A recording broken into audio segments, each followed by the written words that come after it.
महाराज जी आपके चरणों में कोटि कोटि प्रणाम। महाराज जी आपके जीवन का सबसे अंतिम और महत्वपूर्ण ज्ञान क्या है जो आपने अपने अनुभवों से सीखा है? राधा।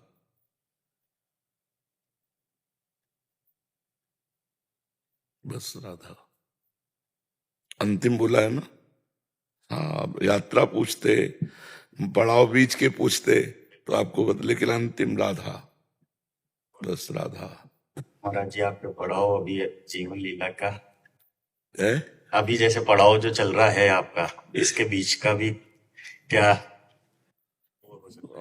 बहुत जीवन तो बहुत बड़ा व्यतीत हुआ ना। अब 13 से 55 वर्ष की आयु हो गई इसी मार्ग में, तो उसके लिए फिर एक ग्रंथ पूरा लिख जाएगा अगर हम उसका वर्णन करें, नहीं ना। लेकिन सारांश में इतना वर्णन करते हैं कि ब्राह्मण के घर जन्म हुआ, इसलिए बाल्यावस्था से वैदिक सिद्धांतों के अनुसार चलना सिखाया गया। फिर हमारा यज्ञोपवीत संस्कार हुआ, बहुत जल्दी हो जाता है ब्राह्मणों में, तो गायत्री अनुष्ठान का गुरु जी ने दिया।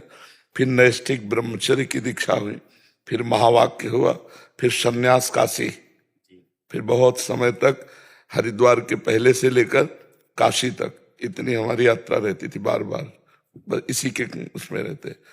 फिर काशी में ज्ञान मार्ग, अहम ब्रह्मास्मि, मैं ब्रह्म हूं, इसका अनुभव। फिर एक दिन तुलसी घाट में बैठे हुए थे ध्यानस्थ, एकदम अपने आप स्फुरित हुआ, कैसा होगा वृंदावन। ये कहां से आ गया?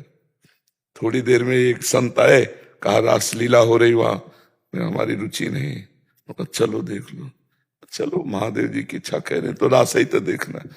1 महीने रासलीला देखी, भूल गया हम ब्रह्मास्मि।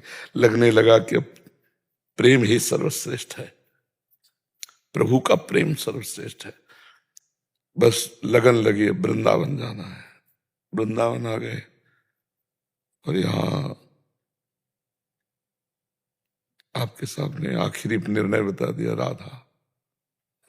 ये सारांश में पूरा जीवन तो ना कोई ठिकाना, ना खाने का, ना पीने का, यहाँ वृंदावन के सिवा नहीं। वृंदावन में हुआ जो कुछ हुआ नहीं, आजीवन पूरा ऐसे ही गर्मी सर्दी सब कुछ सहते भगवान के मार्ग में चलना, भगवान को प्राप्त करना। उसी का अभ्यास की इतने बीमारी पर भी, रोग में भी दिनचर्या चल रही भगवान की कृपा से। और सर्दी गर्मी इन सबका तो बहुत, मतलब एक तरह से इनका प्रभाव ही खत्म समझो जीवन में। नींद, भोजन, सर्दी गर्मी सबका कोई वो फिर दिनचर्या ही ना हो अगर भगवान की कृपा ना हो। और सब कृपा का फल ये है कि अभ्यास आपका दृढ़ होना चाहिए, दृढ़ अभ्यास। हम 6 बजे जगते हैं, उसमें 5 मिनट का अंतर मान सकते हैं कभी, 5 मिनट ओवर या लो, नहीं तो करेक्ट बिल्कुल टाइम पे एकदम ऐसे। आप नींद में जो विश्राम लेते हैं इंद्रियों का, वो संसार का चिंतन छूटता है केवल, समझिए। 6 घंटे आप बेशुद्ध हो गए, संसार का चिंतन नहीं रहा, तो आपकी इंद्रियों में एक नवीन उत्साह आ गया, नवीन बल आ गया। और वही हम जाग कर भगवान के चिंतन से संसार का चिंतन छोड़ देते हैं, तो हमें कितना आनंद होगा। आलस है शरीर में, ये है नहीं, कुछ नहीं, आपको आलस कहां दिखाई देगा। भगवान में अलौकिक शक्ति है, और भगवान के नाम में भगवान से बढ़कर शक्ति है, और वो नाम गुरु ने हमें दिया है।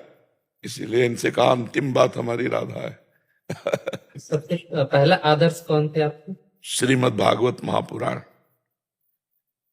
हमारा आदर्श जीवन में पहला, श्रीमद् भागवत महापुराण। द्वितीय उड़िया बाबा, तृतीय भाई जी श्री हनुमान प्रसाद पोद्दार जी, चतुर्थ हरिवंश महाप्रभु। समझ गए? आखिरी पड़ाव हरिवंश महाप्रभु का है। आजीवन उड़िया बाबा हमारे साथ रहे, और जब भक्ति पथ में कदम रखा तो भाई जी श्री हनुमान प्रसाद पोद्दार जी की वाणी हमारे साथ रही। अब जैसे महाप्रेम मार्ग में कदम तो हरिवंश महाप्रभु। महाराज जी ये बोलते हैं कि भागवत में कृष्ण आखिरी समय में समाहित हो गए थे, भागवत ग्रंथ में, तो भागवत जी भी कृष्ण स्वरूप है। हाँ, श्री कृष्ण का वांग में, मतलब शब्द में स्वरूप है, शब्द ब्रह्म है भागवत।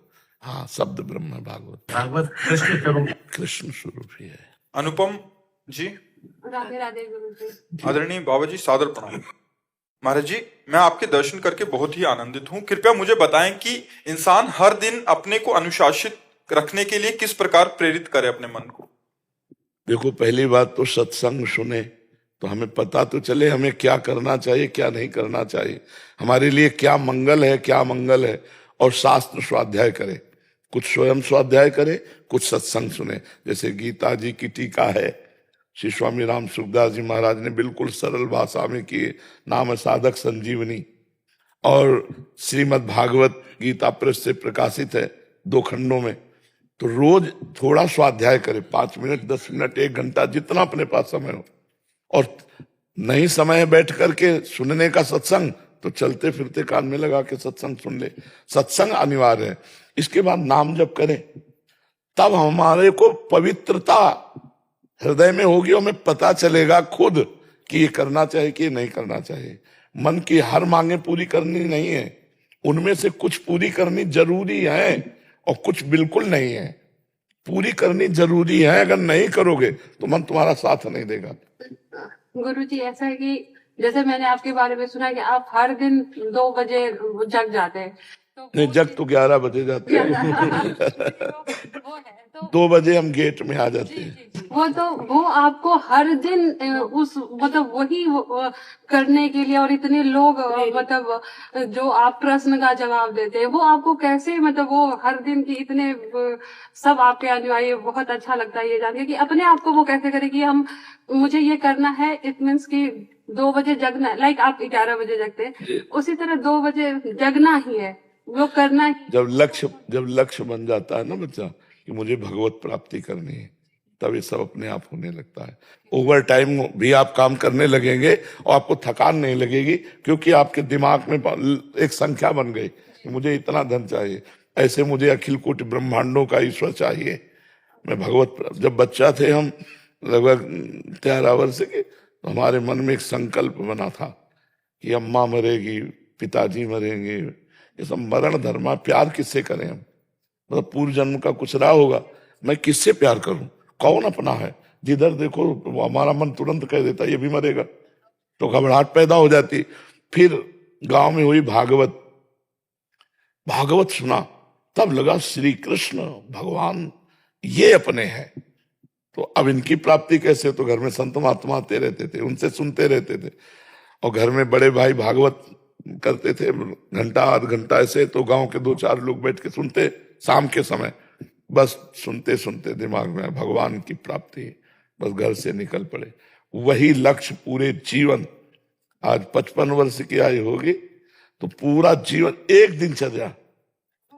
कभी ऐसा नहीं हुआ, 10-5 मिनट की बात अलग है कि औने पौने ऐसा नहीं हुआ कि बड़े आराम से हम सो रहे हैं, आप तो 2 घंटे लेट हो गए, 3, कभी नहीं जी। आपके बारे में ये सुना कि आप हमेशा मथुरा में ही रहते हैं। हाँ, वृंदावन में। हाँ वृंदावन। जी। तो आपको कभी ऐसा नहीं लगता कि घूमना चाहिए या ऐसा? लोग घूमते हैं जैसे सब लोग। हमें जो कुछ दिखाई देता उससे बढ़िया ही संसार में है ही नहीं, तो क्या बताए जी। आप बताओ, जैसे आपको संसार की सबसे सुंदर चीज मिल जाए तो फिर आप देखना चाहेंगे क्या? आपको यही लगेगा कि कोई ये जान न पावे। आपको अपनी मनचाही वस्तु से बढ़कर सुंदर मिल जाए कोई, तो फिर आप सारा समय उसी के साथ बिताना चाहेंगे, या स्थान हो या वस्तु या व्यक्ति हो। तो हम ऐसी सुंदर जगह में रहते हैं, वृंदावन आंतरिक, और ऐसे सुंदर प्रिया और प्रीतम कि आपको देखने की इच्छा ही नहीं होती है। नजरों से नजरें नहीं हटती, नजारे हो।